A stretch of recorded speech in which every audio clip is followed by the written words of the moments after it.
వేదికను అలంకరించినటువంటి ఉపాధ్యాయులు మరియు పిల్లలు, ఈరోజు మనకు స్వాతంత్రం వచ్చింది. 77 అయిపోయి 78 మొదలవుతుంది. మీ అందరూ తెలుసుగా మన భారతదేశము, వీళ్ళ 10వ తరగతి చదువుకున్న పిల్లలు కూడా ఉన్నారు కదా. భారతదేశము ఒకప్పుడు ప్రపంచంలో అగ్రస్థానంలో ఉండేది. ఒకప్పుడు అంటే 5000 సంవత్సరాల నాడు భారతదేశం అనేది ప్రపంచంలో అగ్రస్థానంలో ఉండేది. ఈ భూమండలం మీద దాదాపు 200 దేశాలు ఉన్నాయి కదా. ఈ 200 దేశాలు ఈరోజు వాళ్ళు బ్రతుకుతున్నారంటే, వాళ్ళు సంస్కారవంతంగా ఉన్నారంటే దీనికి అంతా కారణం ఏంటంటే మన భారతదేశమే.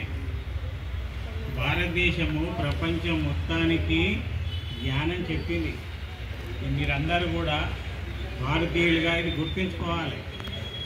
మీరు ఏ దేశ చరిత్ర తీయండి, మీరు చైనా తీయండి, గ్రీకు తీయండి, ఎక్కడ చరిత్ర తీసినా ఏ దేశం యొక్క చరిత్ర వాళ్ళొక చరిత్ర రాసుకుంటే మొట్టమొదటి పుట లోపల భారతదేశం పేరు లేకుండా ప్రపంచము ఈరోజు మనుగడ సాధిస్తలేదు. ఇది మనం తెలుసుకోవాలి. భారతదేశానికి జగద్గురు అంటే ప్రపంచానికి గురువు. ఇప్పుడు చైనా వాళ్ళు రాసుకునేది లిపి ఏదైతే ఉందో మన వాళ్ళు అక్కడ పోయి వాళ్ళకి లిపి రాసి ఇచ్చారు. దాని తర్వాత మన దేశం ఎట్లా ఉందంటే చక్రవర్తి అంటే మనం చెప్తే కాదనేటువంటి సత్తా ఈ భూమండలం మీద ఎవరికి లేకుండే. ఇప్పటి వరకు 5000 సంవత్సరాల వరకు 5000 సంవత్సరాల నాడు ఏం జరిగింది? మహాభారత సంగ్రామం జరిగింది. ఇప్పుడు మూడో వరల్డ్ వార్ వస్తాయని చెప్తాను. 3rd వరల్డ్ వార్, ఇప్పటికి 2 వరల్డ్ వార్లు అయినాయి. అసలు 3rd వరల్డ్ వార్ ఎప్పుడు అయిపోయింది?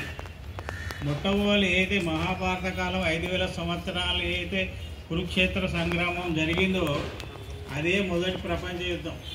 అందులో ప్రపంచ దేశాలు ఉన్న వాళ్ళందరూ కూడా అందులో పాల్గొన్నారు. అదొక చరిత్ర. మహాభారతం అనేది ఒక చరిత్ర. శివాజీ చరిత్ర ఎట్లనో, రాణా ప్రతాప్ చరిత్ర ఎట్లనో, అక్బర్ చరిత్ర ఎట్లనో మహాభారతం కూడా ఒక చరిత్ర. దాన్ని ఏం చేసినట్టు అదొక కథ, ఏదో రాసుకున్నారు చేసిందని మనం మభ్యపెట్టేసి, అప్పుడు యుద్ధం జరగడం వల్ల మొత్తము చాలా పతనం అయిపోయింది దేశం. ఈ యొక్క వ్యవస్థను రక్షించే వాళ్ళు లేకుండా వేరు. మహాభారత సంగ్రామంలో చాలా నష్టం జరిగింది. అప్పటికి వెళ్ళి ఏదైతే మనం జగద్గురు ఉన్నామో, మన ఏదైతే చక్రవర్తి స్థానం ఉందో అది వ్యవస్థ నుంచి మెల్లగా దిగదాడుతూ వచ్చేసింది. అట్లాంటి మనమున్నాము దిగదాడుతూ వచ్చేసి బానిసత్వంలోకి వెళ్ళిపోయినాం. ఎన్ని సంవత్సరాలు బానిసత్వం? 1000 సంవత్సరాలు.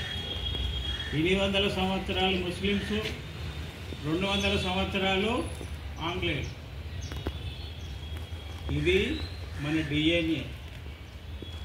మీరందరూ కూడా ఈ యొక్క స్పిరిట్ను మనం పెంచుకోవాలి. ఇప్పటికి మనం ఏంటంటే విదేశాలను చూస్తున్నాం. ప్రపంచంలో విశ్వవిద్యాలయాలని ఎక్కడనే విశ్వవిద్యాలయం పేరు, యూనివర్సిటీ అనే పేరు ఎక్కడుంది? మన భారతదేశం గడ్డ మీదనే. ప్రపంచంలో ఎవరు చదువుకోవాలనుకున్నా కానీ భారతదేశం వచ్చేది. ఈరోజు మన పరిస్థితి ఏంది? ఎక్కడ ఉన్నాం మనం? కాబట్టి దీనంతా కూడా బాగు చేయవలసిన బాధ్యత మీ అందరి మీద ఉంది. ఆ స్థితికి తీసుకుపోవాలి. మొన్నటి వరకు భారతదేశం అంటే కూడా ప్రపంచంలో తెలియదు. భారతదేశం అంటే ఏదో వీళ్ళు వెనుకబడిన వాళ్ళు, పేదవాళ్ళు, వీళ్ళు పాములు ఆడించుకుంటారు, కోతులు ఆడించుకుంటారు, గుడ్డెలుగులు ఆడించుకుంటారు. ప్రపంచంలో నరేంద్ర మోడీ వచ్చే వరకు కూడా భారతదేశం యొక్క గుర్తింపు లేదు. అది మొత్తం ప్రపంచం అంతా తిరిగితే ఇప్పుడు భారతదేశం అనేది ఒకటి ఉంది, అందరు భారతదేశం వైపు చూస్తున్నారు. కాబట్టి మీరందరూ కూడా ముందు మన దేశాన్ని కాపాడుకోవాలి. ఇప్పటికి మన దేశం అఖండ భారత్ అని ఉండే. ఈ అఖండ భారత్లో ఆఫ్ఘనిస్తాన్ ఉండే, పాకిస్తాన్ ఉండే, నేపాల్ ఉండే, భూటాన్ ఉండే, బంగ్లాదేశ్ ఉండే, బర్మా ఉండే, కింద శ్రీలంక కూడా. ఇవన్నీ కలిస్తే అఖండ భారత్. ఇది మనందరి లక్ష్యం ఏంటంటే ఎప్పటికైనా మనం అఖండ భారత్ సాధించుకోవాలా. చిన్న చిన్న లక్ష్యాలు పెట్టుకోవద్దు. ప్రపంచం తెల్లాడుతుంది, పొద్దుకుతుంది, సూర్యుడు వస్తాడు, పోతూనే ఉంటాడు. మనం ఇవాళ 16 రేపు 20 ఏళ్ళు అవుతుంటాం. లక్ష్యం మాత్రం మనకు ఉండాలి, ఒకటే ఒక లక్ష్యం. ఈ దేశాన్ని రక్షించుకోవాలి, దేశ సంస్కృతిని మనం కాపాడాలి. ఇప్పుడు సైన్స్ సైన్స్ సైన్స్ అంటారు. ఈ సైన్స్కి అంత మూలం ఎక్కడిది? భారతదేశంలో. ఇవన్నీ మనకు తెలుసుకుంటలేదు. మనం ఏం చేస్తున్నాం? చదువుతున్నాం, చదవాలి, చదివిన తర్వాత బీటెక్ అనే చేయాలి, నౌకరీ అయిన తర్వాత పెళ్ళి అవుతుంది. పెళ్ళి అయినాక పిల్లలు ఇళ్ళనే తిరుగుతున్నాం గిరగిర. బయట చూసలే మనం, బయట చూడాలి, తెలుసుకోవాలి. ఇప్పుడు మీరు చేసే చదువుతో పాటు ప్రపంచం ఎట్లుంది, ఈ దేశ సంస్కృతి ఏంది అని చూడాలి. ఇప్పుడు చిన్నగా ఉదాహరణ ఏంటంటే భూమికి ఆకర్షణ శక్తి ఉంది అని ఎవరు కనుగొన్నారు చెప్పండి? న్యూటన్ కనుగొన్నారు. ఇది మనని చదివిస్తాను. 5000 సంవత్సరాల నాడే వైశేషిక దర్శనం అనే ఒక పుస్తకం ఉంది. దానిలో భూమికి ఆకర్షణ శక్తి ఉందని అందులో ఆ ఋషి రాసింది.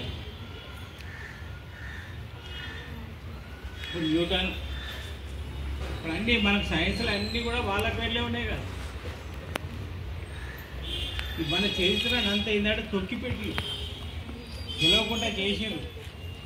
ఇప్పుడు పరమాణువు ఉంది. పరమాణువు కూడా ఎవరో కనిపెట్టినని ఆయన పెడతలేదు, కానీ ఆ పరమాణువు కూడా ఆ పుస్తకంలో ఉంది. కావలసిన జ్ఞానం అంతా మన దగ్గర ఉంది. దాన్ని బయటకు తీసుకొచ్చేది ఎవరు? మన వాళ్ళందరూ చదువుకుంటారు, అమెరికా పోతాం. ప్రపంచంలో ఏ దేశంలో అయినా భారతీయులు ఉన్నారు. ఈ దేశం గురించి ఎవరు పట్టించుకోవాలి? ఈ దేశాన్ని ఎవరు కాపాడాలి? ఇంకా ఇప్పుడు మనము ఇంకా స్వతంత్రం వచ్చి 70 సంవత్సరాలు అయినా కానీ ఇప్పుడు దేశంలో చాలా ప్రమాదకరమైన పరిస్థితి ఉంది. కొన్ని శక్తులు ఈ దేశాన్ని విచ్ఛిన్నం చేయాలని చూస్తున్నారు. మరి 1000 సంవత్సరాల్లో మనం ఎన్ని రకాల కష్టాలను అనుభవించినామో ఒకసారి మనం చూస్తే మనం చాలా విచలితమైపోతాం. మొన్న మన పార్టీషన్ ఇప్పుడు భారతదేశం కొట్లాడి స్వతంత్రం తెచ్చినాం. పాకిస్తాన్ ఇచ్చినాం, బంగ్లాదేశ్ ఇచ్చినాం. మనం ఎందుకు ఇచ్చినాం? ఇచ్చినంత వాళ్ళు ఎంత నష్టం జరిగింది తెలుసా? ఘోరమైన నష్టం తెలుసా? ఎంతమంది చచ్చిపోయారు. అక్కడ ఆస్తులు, బంగ్లాలు అన్నీ ఇడిచిపెట్టే చేసారు చాలామంది. కాబట్టి ఇట్లాంటి చాలా సమస్యలు ఉన్నాయి. మీరు జీవితాన్ని జీవించండి, చదువుకోండి, అన్ని కానీ దేశ పరిస్థితి, మన పరంపర ఏంది, మన పూర్వం ఏంది, మన వాళ్ళ గొప్పతనం ఏంది, ఇవన్నీ తెలుసుకోవాలి. ఇప్పుడు బాణం వేస్తే, ఇప్పుడు రాకెట్ వేస్తాను కదా, ఇక్కడికి వెళ్ళి రాకెట్ వేస్తే దానికి ఇప్పుడు టార్గెట్ ఉంటుంది. ఎక్కడంటే అక్కడ పోయి పడుతుంది. అది తెలుసు కదా మీకు. రాకెట్ పాతకాలంలో బాణాలు ఉండే, ఆ బాణం కూడా అది వేస్తే అక్కడికి పోయి పడేది. అది ఆ టెక్నాలజీ ఏది? ఎక్కడనేది అది. బాణంలో ఆ పవరు మన వాళ్ళు నింపిరు. ఇప్పుడు ఆ పవర్ వాళ్ళ దగ్గర లేదు. పాతకాలంలో కూడా విమానాలు ఉన్నాయి. ఏమన్నీ కొత్తవి కాదు. అది రావణాసురుడికి విమానం ఉన్న సంగతి తెలుసు కదా మీకు? తెలుసా? తెలియదా? రావణాసురుడు తెలుసా? అసలు రామాయణంలో రావణాసురుడు అనేటువంటి ఒక వ్యక్తి ఉండే. అతనికి విమానం ఉన్నది. పాతకాలంలో విమానాలు ఉన్నాయి. విమాన సైన్స్ కూడా మన దగ్గర ఉంది. కాకుండా ఇప్పటికే పెట్రోల్ కాదు, అది వేరే రకంగా పాదరసంతో దీంతో అది నడిచేదట. కాబట్టి జ్ఞానం అంతా మన దగ్గర ఉంది. ప్రపంచం ఏంటి అంటే ఒక దిక్కు తీసుకుపోయి మనందరినీ కూడా అటే పరిగెత్తే పరిస్థితి చేస్తున్నారు. ఎప్పటికైనా మనందరం కూడా మన యొక్క స్వాభిమానాన్ని, మన గొప్పతనాన్ని, మన పూర్వల యొక్క గొప్పతనాన్ని, ఋషుల యొక్క గొప్పతనాన్ని ఇవన్నీ కూడా మనం తెలుసుకోవాలి.